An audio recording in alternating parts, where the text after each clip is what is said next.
TV7 Israel News is made possible thanks to your generous donations. Shalom, good evening. This is TV7 Israel News broadcast to you from Jerusalem, and in today's top stories. Israel's Central Elections Committee Chairman, Judge Uzi Fogelman, has presented President Reuven Rivlin with the official March 23rd election results.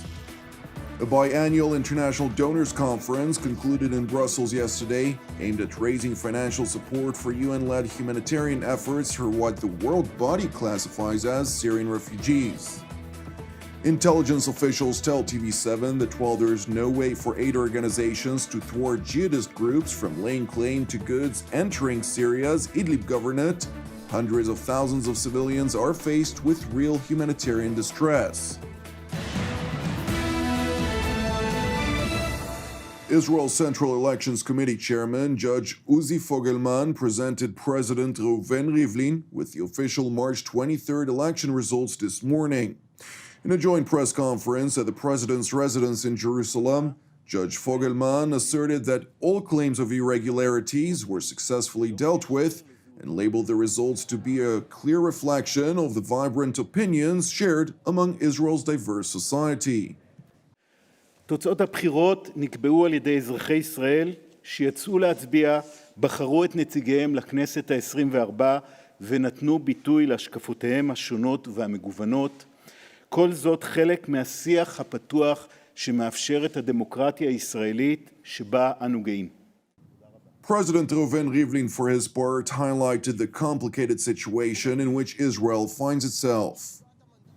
עוד לא יצאו 7 שנים לכהונתי כנשיא, וזו הפעם החמישית שבה אני מקבל את תוצאות הבחירות לכנסת, הרביעית בתוך פחות משנתיים. אין צורך לתאר את הסיטואציה המורכבת הזו שבה נמצאת החברה הישראלית והפוליטיקה הישראלית. אך אל לנו לשכוח שמערכת הבחירות לכנסת היא סממן ממלכתי עליון השוכן בקודש הקודשים של הדמוקרטיה שלנו. זהו האמצעי המובהק ביותר של הציבור להשמיע את קולו ולבחור את נבחריו. ומשכך אין להקל ראש בגודל השעה. The Israeli head of state continued by highlighting his principal consideration in choosing a candidate for the purpose of forming a viable coalition. שלאחר ההתייעצויות עם סיעות הכנסת, השיקול המרכזי שינחה אותי בבחירת המועמד עליו אטיל את מלאכת הרכבת הממשלה הוא סיכוייו של חבר הכנסת שיבחר על ידי להרכיב ממשלה שתזכה לאמון הכנסת. ממשלה שתשכיל לאחות את הקרעים בינינו ולשקם את החברה בישראל, חברה שספגה מכה קשה ביותר בצל מגפת הקורונה. החברה הישראלית זקוקה לממשלה שתעביר תקציב המדינה, שתוביל דרך של ריפוי המערכות והאזרחים שנפגעו, ותחלץ את מוסדות המדינה מהקיפאון הפוליטי אליו נקלענו דווקא ברגעים שבהם אזרחי ישראל זקוקים כל כך למוסדות מדינה יותר מכל. President Rivlin concluded his speech by urging the recently elected Israeli representatives to hear the public's appeal to put aside their differences at a time when the Jewish state is faced with numerous social and economic challenges. המשבר הפוליטי שמטלטל אותנו אמנם פוגע ומחליש במידה מסוימת את הדמוקרטיה שלנו, אבל הוא לא יוכל לה. אנחנו והדמוקרטיה שלנו חזקים ממנו. החברה הישראלית חזקה ממנו. כולי תקווה שנבחרי הציבור ישכילו לשמוע את העם בישראל, ישכילו לשמוע את תביעתו לחיבורים לא שגרתיים, לשיתופי פעולה חוצי מגזרים, לעבודה עניינית ומסורה למען אזרחי ישראל. אנחנו נבחן זאת בסבב ההתייעצויות הצפוי להתקיים כאן, בבית הזה, בקרוב מאוד, ביום שני הבא. President Reuven Rivlin will now hold his consultations with representatives of the 13 parties elected, after which the task of forming a government would be assigned to one of the candidates by Wednesday, the 7th of April.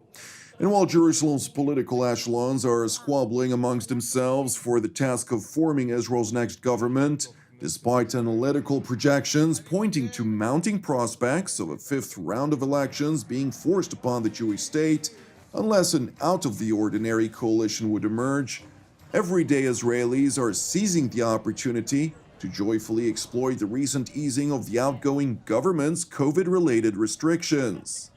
Look, today it's beautiful. It's just something that, we've been waiting for a long time. We've gone through 3 lockdowns now. There's always a 4th lockdown hanging over us. But, for now, we're enjoying freedom. We're enjoying being out in the sun and just, waiting to go to the beach. And summer is just around the corner. So we're all very excited. But it does feel good. And it's a little bit deceiving, but it feels great. I mean, things are not going to be normal so quickly. But it's the sense of normal that feels good. We feel pretty good now that everything seems to start opening.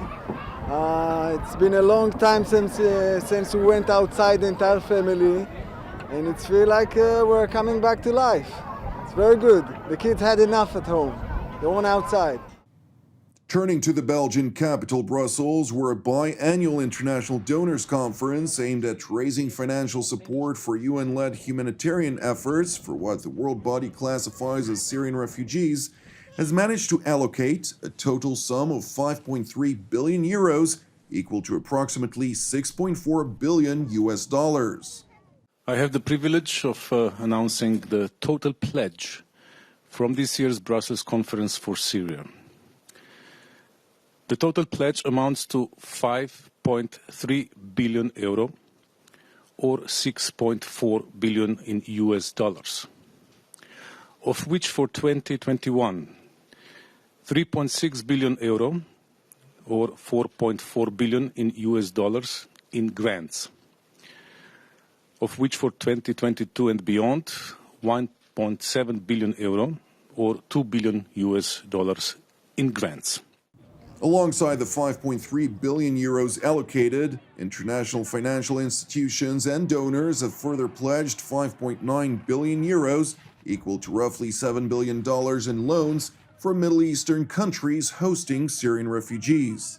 The second largest donor at yesterday's conference was the European Union's institution. I am proud to announce that the European Union is reconfirming its pledge, the same amount made as last year's conference for 2021, and that we are displedging an equal amount from the European budget for 2022, 560 million euros. Once again, I would like to ask for generous pledges at today's conference, so that we can somewhat alleviate the suffering of the Syrian people.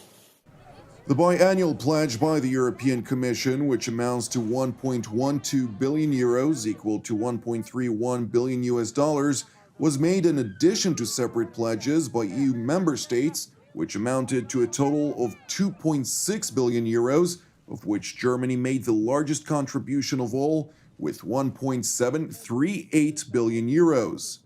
Other pledges included $596 million from the United States, 205 million British pounds from the United Kingdom, and $100 million from Qatar. Meanwhile, at a United Nations Security Council session, Under-Secretary General for Humanitarian Affairs and Emergency Relief Coordinator Mark Lowcock voiced his conviction that the humanitarian aid procured by the funds allocated at the biannual conference for Syria does not fall into the hands of terror organizations. The UN cross-border operation is one of the most heavily scrutinized and monitored aid operations in the world. That is because the people paying for it, who are mostly Western and Gulf donors, have been clear that they will only do so if they are sure the resources are not being diverted to terrorist groups. Because this program is so well monitored and scrutinized, we know aid gets to the people it's supposed to. The voiced assurance by the UN Under-Secretary General raises numerous questions, with intelligence officials who spoke to TV7 pointing to the fact that in recent weeks alone, dozens of trucks with humanitarian aid entered Syria's northwestern Idlib governorate, which is controlled by numerous jihadist organizations, including most notably by Tahrir al-Sham, which has direct ties to both the Islamic State and Al-Qaeda. That being said, while there is no way for humanitarian organizations to thwart the jihadist groups from laying claim to the goods entering the besieged territory, hundreds of thousands of civilians are faced with humanitarian distress.